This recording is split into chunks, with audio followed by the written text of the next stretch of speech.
Assalamu alaikum. To wannan bidiyon za mu nuna muku ta hanya ne wadda za ka rage wayarka shan data. Wani zai ga yana sa 1 gig ne mai yini ɗaya, amma da ya sa awa ɗaya awa biyu ta ƙare. To wannan bidiyon za mu nuna muku yadda za ku rage wayarku shan data.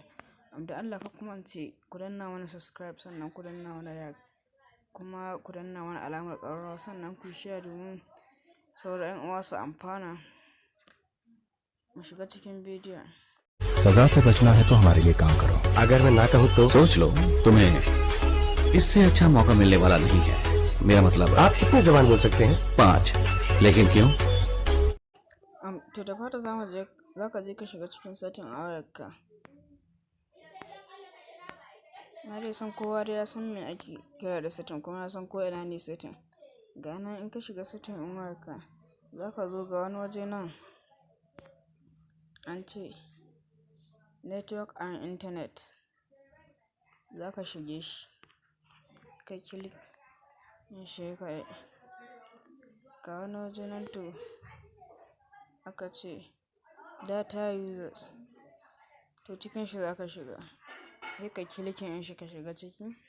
To za ka jawo ƙasa, ga nan aka ce mobile data use, yana billing cycle. Za ka shiga na biyun nan, to za ka shiga na biyun nan, ka shige shi. To za ka zo duk ga application ɗin nan an kana ko duk mai ci ma data sosai. Ga nan kamar wannan kun ga Google Play Store, ga nan yana ci ma MB 500, da ci MB 500. To yadda za ka rage shan datan nan, hotspot kuma ga nan 76. Yadda za ka rage shan data wayarka, kamar misali za ka rage ma Google ɗin nan. Yanzu application ɗinka gaba ɗaya, misali kamar WhatsApp, an turo ma saƙo kai tsaye zai yi downloading, amma in ka zo ka kashe masa background data, ga nan aka ce background data, kun gan shi nan background data, za ka bi duka ka kashe su. Duk wani application da ka san kana abu da shi da data, kamar Chrome ɗin nan, sai ka zo ka kashe mai.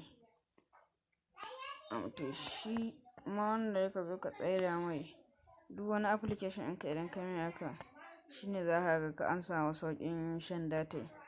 Nan ne muka kawo muku ƙarshen bidiyon nan. Please don Allah ku taimaka ku danna mana subscribe, sannan ku danna mana alamar ƙararrawa da zarar mun ɗora sabon bidiyo zai zo maka kai tsaye.